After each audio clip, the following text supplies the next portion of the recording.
You're in control. Your on-air automotive magazine with co-hosts Fred Staab and Les Jackson. Control. Everything you need to know about new and used cars. Control. Industry news. We'll fix or repair your car on the air. Control. Fasten your seatbelts and let us take the wheel. Now, your ride is about to begin. Control. Because you're on cruise control. Cruise control. Cruise control.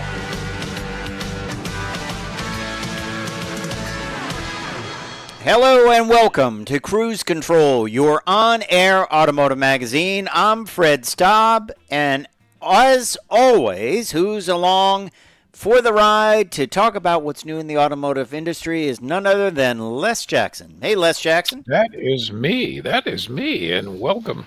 Thank you, Fred. This is we have quite a ride to ride on. That's right. This hour. A lot going on. It's just, and it's constantly new. And I'm going to call this de-revolution, Les, because you and I have been talking about this. It's happening at a high rate of speed. It shows the adaptability of the auto industry, which typically was not that adaptable. You know, they would take 5 years to develop a vehicle, and that was it. And once you're on that path, there was no turning back. But they're kind of moving away from electric vehicles very quickly, aren't they? They are. They're moving toward hybrids. They're not giving up electricity. No. But the EV, I think they finally realized that there's at any given time, there's a finite maximum market for pure EVs. Yeah. And they can't force it. The early adopters have Right. bought it, and then the others will come along eventually. Well, we're going to talk about this, including VW and Ford saying they're going to have more hybrids and plug-in hybrids in the mix. And even one hypercar manufacturer, Rimac, says the next Rimac won't be electric. Wow. That's impressive. Yep. And what also is impressive is Ram says they may use hydrogen to power its heavy haulers. That's. I think more and more manufacturers are going to do this. Yeah, and you and I have talked about this, and it is not going to be just only EV in the future. It's going to be a lot of different things, and plug-in hybrid, hydrogen power, fuel cells, electric, all that and more, right? Yep, absolutely. And remember, you can run big diesels on hydrogen, so it could be great for the trucking industry, right? Sure.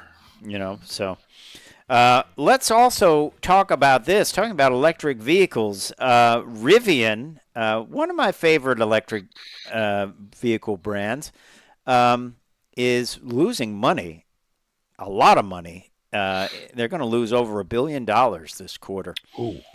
I hope they survive. I like their vehicles, and I see a fair amount of them around. Do you see a lot of Rivians? I do. I was about to say that second only to Tesla, because there's a Tesla dealer a mile away, I see quite a few Rivians. The week doesn't go by when I don't see a Rivian somewhere. All right. Well, we're going to... I agree with you, yeah. We're going to talk more when we come back on Cruise Control.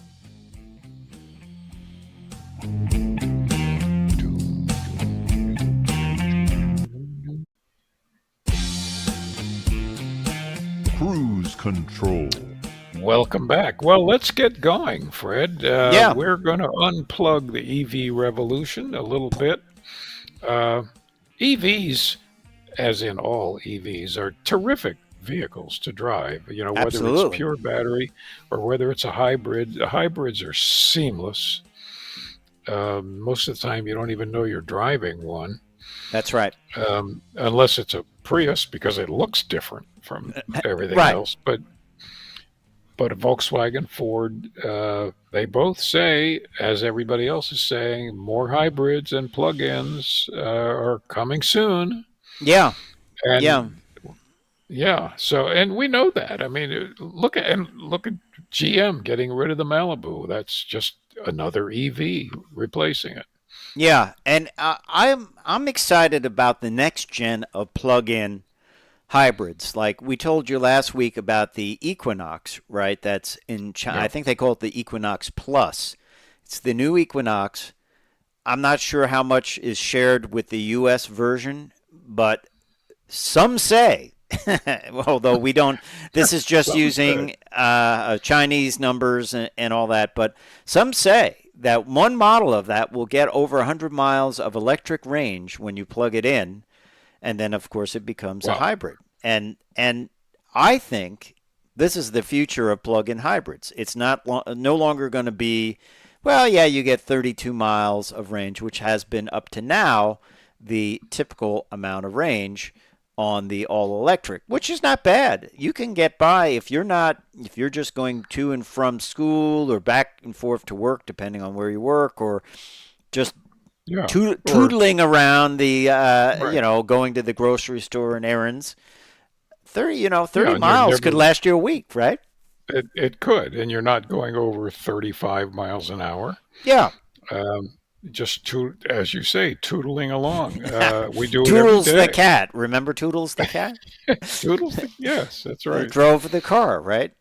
Yeah.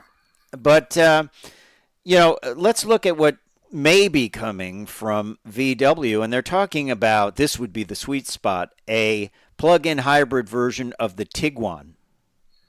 Small SUV, plug-in hybrid, that would really tick some boxes for people, wouldn't it? It would, and it's a popular vehicle. It's a really good size, which is, I think, why it's so popular. And it feels like a car, because it's based on a car. I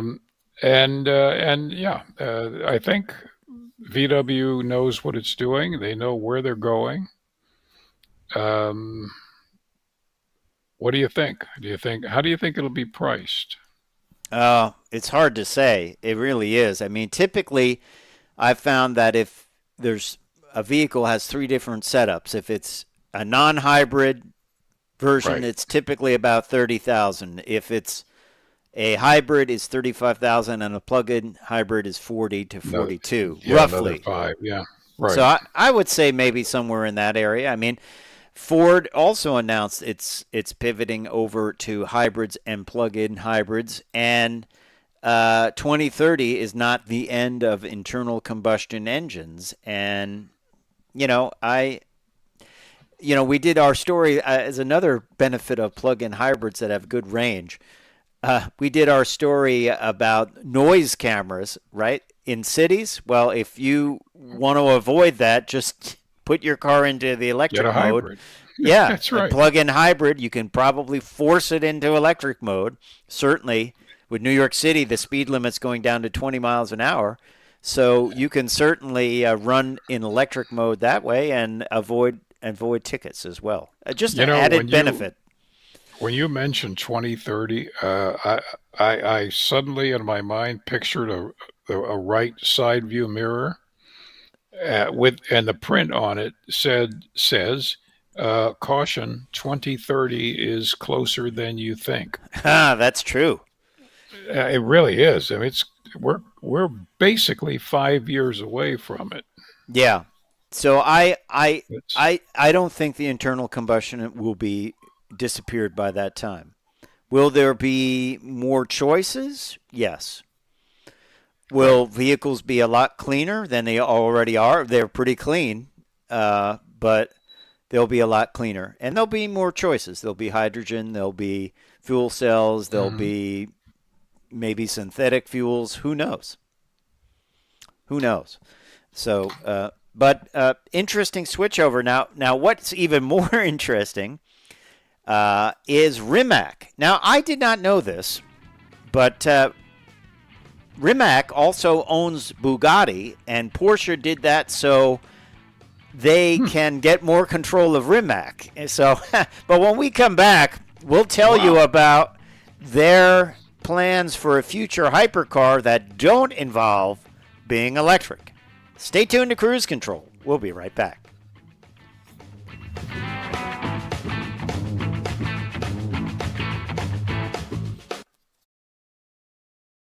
Cruise Control.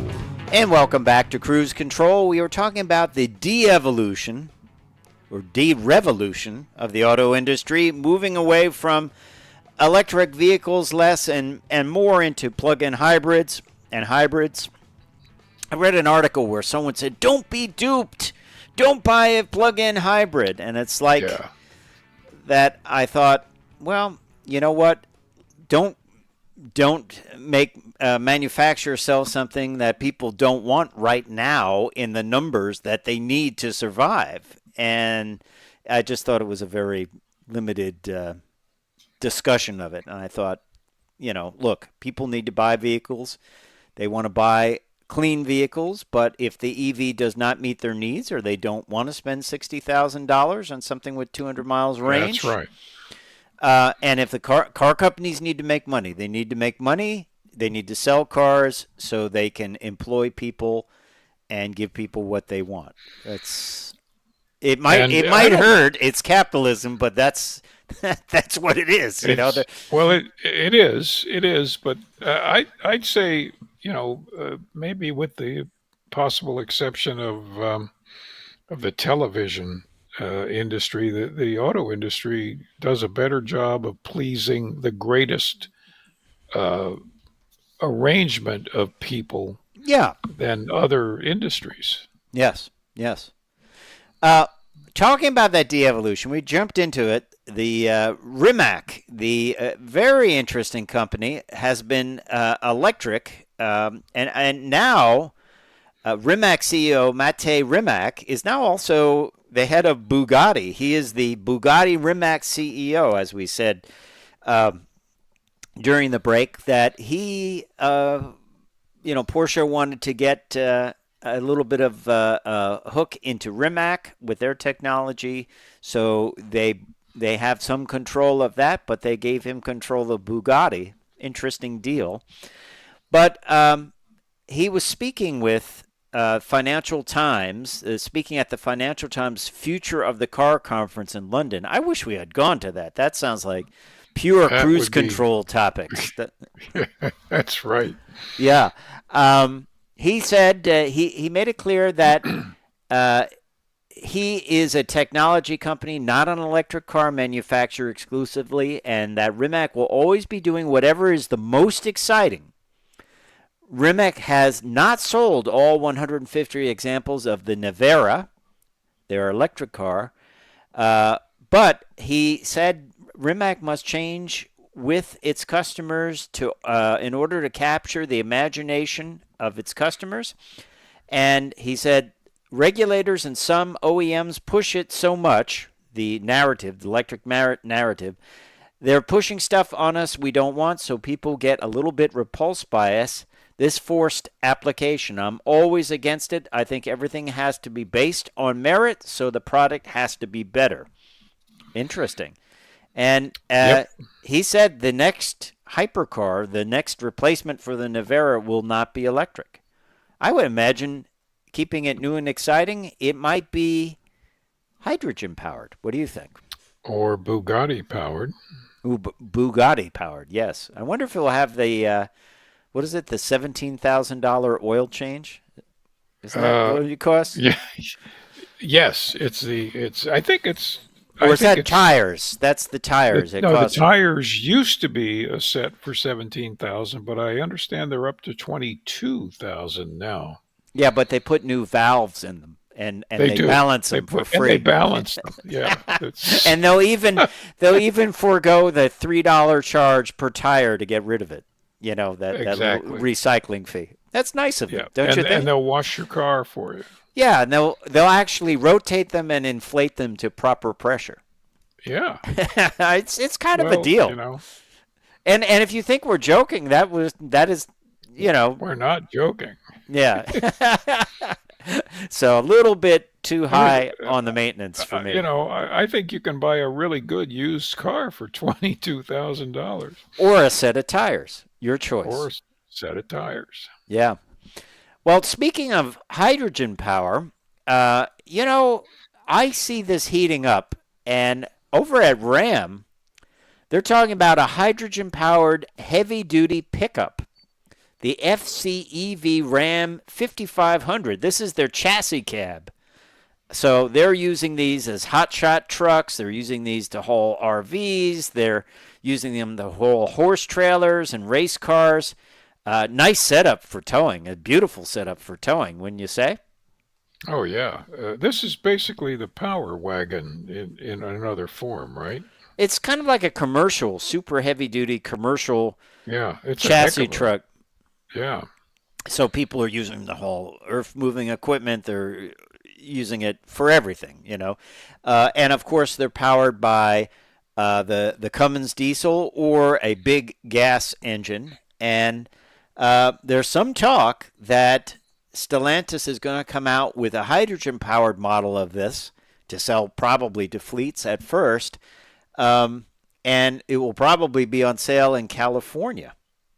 So think of that. Now, we don't have much information on this. What does it mean? And is it a real fuel cell, a full fuel cell, or is the engine itself going to run on hydrogen? But I still think hydrogen is gonna have a big role here. And I know some of the infrastructure has disappeared, but I think it might come back. What do you think? I mean, it seems like a no-brainer in many cases where you need, for heavy trucks, for fleets, things like that, and of course we think for older classic cars, right?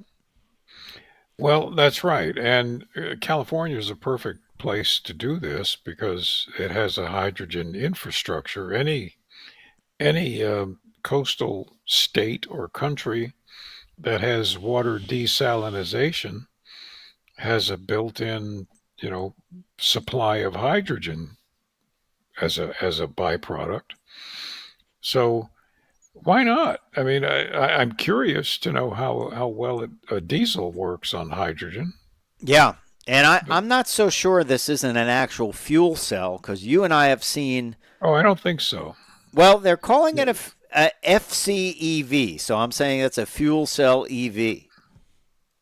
That's. Oh, okay. Yeah, all right. So but if it's an you EV, can. then it has to be fuel cell. The great thing about hydrogen that way is it can power fuel cells, which basically generate their own electricity. Right. They are an electric vehicle, but they're generating it using hydrogen. So to fill that system up, you plug in a hydrogen hose and you fill that tank up, and then it generates its own electricity to power the motors. But you can also power internal combustion engines on hydrogen, meaning if you have an existing vehicle, it can be modified like a classic car or something like that to run on hydrogen, and the only byproduct is water until the engine warms up, and then it's nothing, basically.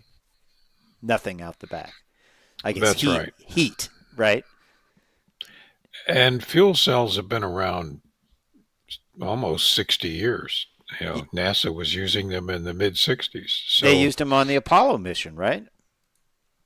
Yeah. Oh, yeah. I remember them saying, well, fire up the fuel cell. It's like, oh, that sounds fun. I didn't. Yeah, at the time, I thought, what are they talking about? Sounds space-like, right? Yeah. So, but, the technology is well understood. Yeah. And this could be really, really interesting. And you fuel it up with liquid hydrogen, and at the station, it takes the same amount of time to fill it up as gas does. That's the key. And So yeah, we shall see. We shall see. So we were talking a little bit when we came on the air about Rivian, one of my favorite electric vehicle manufacturers. You see a lot of them around. They have a pickup truck. They have a large SUV. They have just discussed building some smaller vehicles.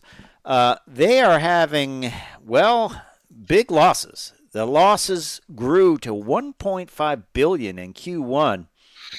But revenue remains strong as the company is poised to launch new models. Remember, they're being supported by some big companies, one of which is Amazon. So that is a steady flow of income. We'll talk a little bit more about that, and a new BMW M4 CS when we come back on Cruise Control, your on-air automotive magazine. Stay tuned.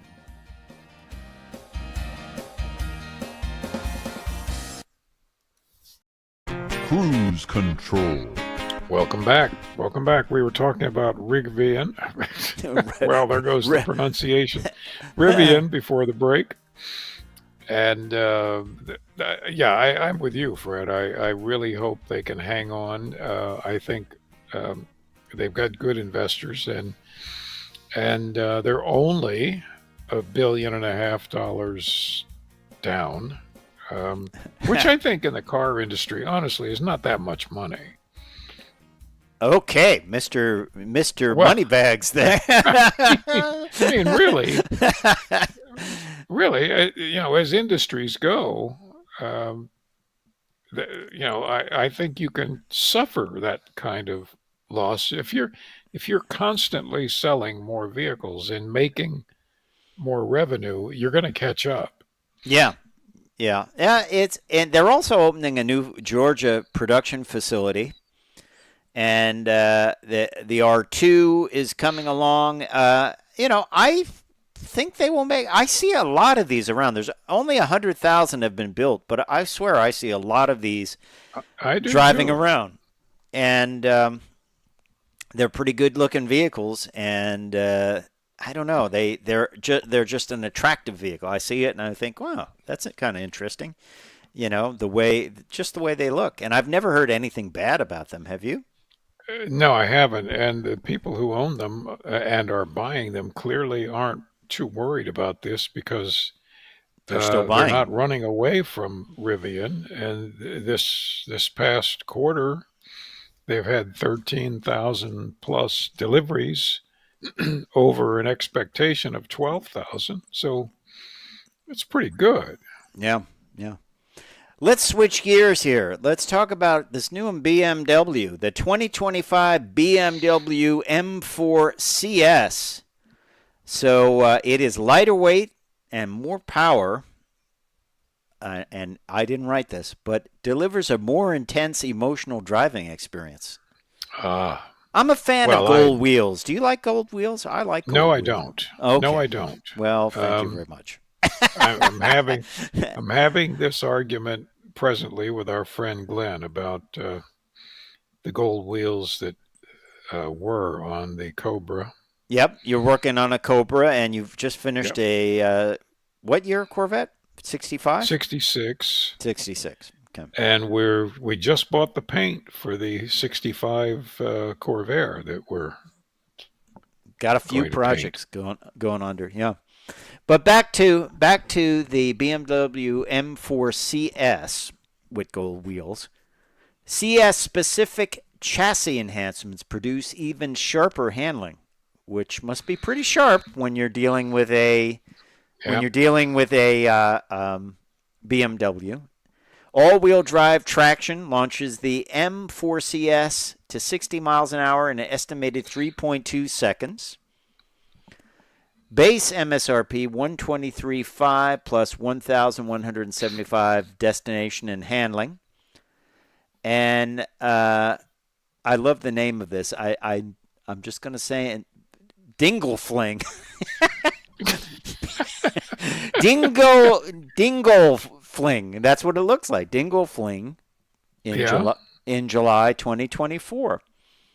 3-liter M twin power turbo inline 6 bumped to 543 horsepower. As I said, unique chassis tuning, targeted weight reduction with extensive use of carbon fiber and reinforced plastic. And it made its world debut yesterday, May 10th. Pretty cool. It's green. It's got gold wheels. And I'm not too thrilled with the color combination, but they're formidable cars for sure.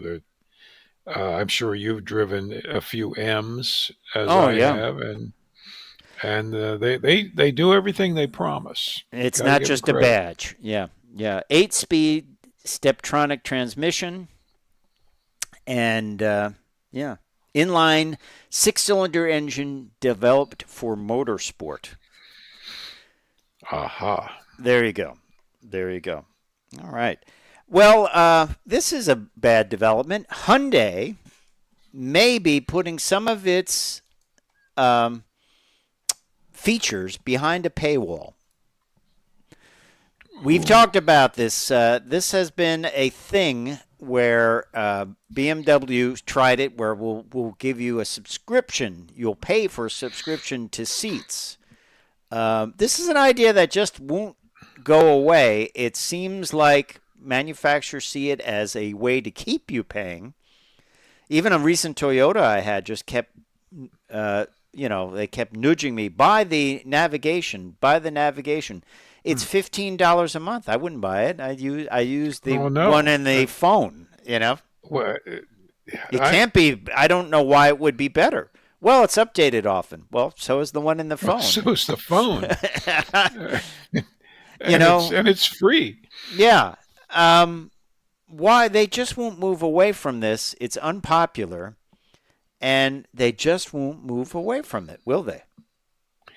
They won't, except that as some manufacturers have been trying this, they've kind of stopped doing it.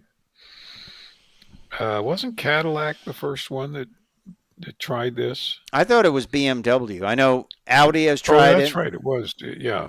Stellantis is going to go into this big with 14 brands. They feel it'll bring them $4.3 billion annually, extra income. I find it just off-putting, I guess would be the word. Yeah. It's expensive enough to own and operate the car. Yeah. I don't want to be nickeled and dimed. I don't want to have to get tokens to put into a slot right on the dashboard to use some of the equipment. Yeah. Well, someone mentioned in this article that some of these things that they want to charge for, like adaptive cruise control and emergency braking, will be standard. You have to do it, I'm surprised they haven't talked. We talked about AM radio in the previous hour. I'm surprised they won't charge for that. Well, we don't know that they won't. So what do you think? Is it better for manufacturers to not include all the features and you pay for them as you need them month by month? Or would you rather have them put them in the car, you buy them once, and that's it? Subscription or buy it at once? Let us know. Drop us a comment in either our YouTube page or Facebook page or over at X. Anywhere you'd like to drop us a comment. We'd like to hear from you. Instagram, and let us know on our Cruise Control social media pages. What do you think? Is this a bad idea, or do you like it? It's just like software now. People pay for software this way, subscription fees. I don't like it, Les. I don't like it. It's not a good thing. Real quick, a lot going on at Tesla as the Tesla turns. Fourth round of layoffs this week. They're laying off at least 20% of their workforce. That is huge. That's huge, considering 10% were laid off, 2 weeks ago? Yeah. And also, there's a story this week. The panels on the Cybertruck are so sharp that the guy closed the door on his leg, and he actually had to get stitches. He had to go to the hospital to get stitches. Yeah. Something tells me that's a problem with it. What do you think? Well, it is. I've already seen a YouTube video of a guy who's demonstrating that the panels, as they close, will sense if your hand is in there, and it'll reopen itself. And he demonstrated it, and of course it broke his finger. He's lucky it didn't cut it off, but it broke his finger, and he clearly was yelling in pain. Excellent. So I think there's a problem there. Yeah. There's that. And then even bigger problem, NHTSA is escalating its autopilot probe More than 50 investigators have been openly involved. Have more than 50 investigations have been opened involving Tesla cars suspected linked to autopilot accidents. It just doesn't end when it comes to Tesla, does it? Well, yeah. To me, it's just something to stay away from. There are plenty of better choices. Just stay away from it. Yeah. So I don't know where this NHTSA thing will go, but I have a feeling it's not a place that they want Tesla wants them to go. Yeah. But when we come back, we're going to go somewhere that's pretty good. We're going to have an at-the-wheel review of the Volkswagen Atlas Cross Sport. So stay tuned to Cruise Control, your on-air automotive magazine. We will be right back after the break.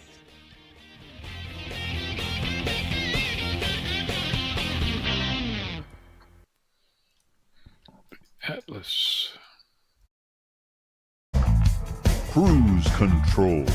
And welcome back to Cruise Control. Fred Staab and Les Jackson. And Les Jackson, it's time for another At the Wheel review. This time it is the Atlas Cross Sport from Volkswagen. I love this color. This is a very cool blue and Kingfisher blue metallic. Kingfisher blue. Yeah, this Isn't that a bird? Well, I know it used to be a scouting plane for battleships in World War II, the Kingfisher. But I don't know.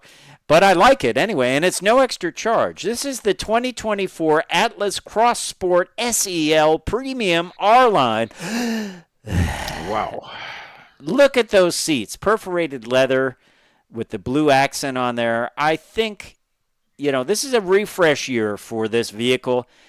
They have amped it up. I always thought the Atlas, while popular, it didn't appeal to me. Too much black on the interior. But this has changed. We got like a carbon fiber trim. We have perforated leather with French stitching. We have a lot of texture. We do get the weird arrangement of defroster over on the left, and then just the 4 buttons with parking assist, climate, and a couple of other things in the center of the dash. This is, what they've done across the Volkswagen line, eliminating buttons, going with the tactile push buttons and sliders. Not a fan of this Volkswagen, and I know they're changing back to buttons, which is a good thing. But, that said, the interior was much higher end than previous Atlases, whether it's the regular Atlas or the Atlas Sport. You still do have those tactile sliders, but I guess you would get used to them if you were there. Great legroom on this vehicle. Completely flat floor in the back. Of course, the great upholstery continues on. And this is an R-Line exclusive. I love the legroom back here. You get heated seats. You get a couple of USB ports very low to the ground. But not a bad place to spend some time. This is a 2-row machine. And the good thing about this vehicle, I like this, the rear seats fold relatively flat. There's not that kind of wedge shape. There's a little transition between the storage floor and the back of the seats, but it's not bad. Out back, they have included a really nice trim and generous storage out back. Of course, you do get your 12-volt plug back there, but really a generous storage area. And then underneath, yes, you do have a compact spare. It also shares the amplifier for the audio system. I don't like the fact that they include the fake outlets for exhaust. Please don't do this anymore. I hate that. But I do like the piano black splitter out back, and it looks premium. Under the hood, everyone gets the same engine now, a 2-liter 16-valve double overhead cam engine that replaces the 6-cylinder. Everyone's 4-cylinder now. and 269 horsepower, not bad. I found it well suited to this vehicle, and I really did not miss the 6-cylinder at all, having driven some 6-cylinders in the past, Atlas models. Very high hood on this vehicle. If you're short, you may want to think about that because you have to crank the seat way up. I do love the wraparound taillights in the back. I do love the Kingfisher blue color, but keep in mind, very high hood, very sharp drop off, a little hard to see without cranking your seat all the way up, unless you're like 6'5" or something like that. You know I'm not that tall. Clean overall looks. It's kind of square and curvy at the same time, which is nice. High hips convey strength, but as I said, that high belt line can lead to some visibility issues if you are shorter. But overall, I think they've really upped their game here for 2024. It's not just, to me, it's like not just a refresh with a new engine, which is important. That's a big refresh. The interior is definitely much better than it was in the past. In the past, I thought the interior looked bland to cheap to, just kind of generic and just like every other Volkswagen vehicle, no difference here. But they've definitely amped it up. 2-row vehicle, of course. This is not a 3-row vehicle like the other Atlas, and of course it has the stylized roofline at the back. Let's talk a little bit about some of the numbers on this. Not great as far as economy goes. 26 highway, 19 city, 22 MPG combined, right? Does get great safety scores, 5-star safety scores. Overall vehicle scores 5 stars. Frontal crash 4-star for driver and passenger. Side crash, front seat and rear seat 5-star, and rollover 4 stars. This is built in Chattanooga, Tennessee, at their big plant. Let's talk pricing on this. It's not cheap either, and these are big sellers for the vehicles. This, once again, is the Cross Sport SEL Premium R-Line 8-speed automatic, Titan black leather on the inside, and Kingfisher blue on the outside. Didn't have a whole lot of options because it's very well equipped. So things that were no charge are the Kingfisher blue metallic, the Titan black leather, the 8-speed automatic, no charge. Destination is $1,350, brings the total price to $52,795, which is not cheap, but probably average for vehicles like this. What would you get, Les? Would you get this over the Atlas because it's a little sportier, it's a 2-row, as opposed to the more boxier Atlas? In that size range, I'd get the standard Atlas. Okay. I'm buying it for practical reasons. Yeah. It's certainly more stylish. It's funny how I'm annoyed by those fake exhaust ports. It just reminds me of page 137 J.C. Whitney peel and stick. Yeah, same here. I don't like non-functional apparatus. If it doesn't do something, then I don't want it there. Yeah, I agree. It's just an add-on. I remember seeing that first on the Atlas. Like, why is the exhaust not coming out of the exhaust? And I stuck my. Yeah. I thought maybe it disconnected or something, and there it was. It's just a regular turn down behind that pipe. Now maybe that's not a big thing for a lot of people, but maybe I don't know. Maybe it is for others. I just don't think, like, they could have put a piece of chrome trim there or something just instead of the fake exhaust port. I really love the color, though. I really love the color on this. Nice color. But it is noticeably a very high belt line and a very long, flat hood that is hard to see over. And, you look at the vehicle, it is a high belt line. So just keep that in mind. I like the way it drove.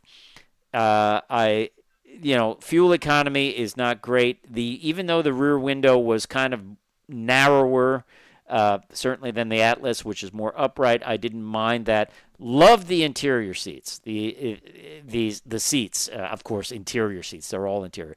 White piping, the kind of blue coloration of the perforation, nice stuff.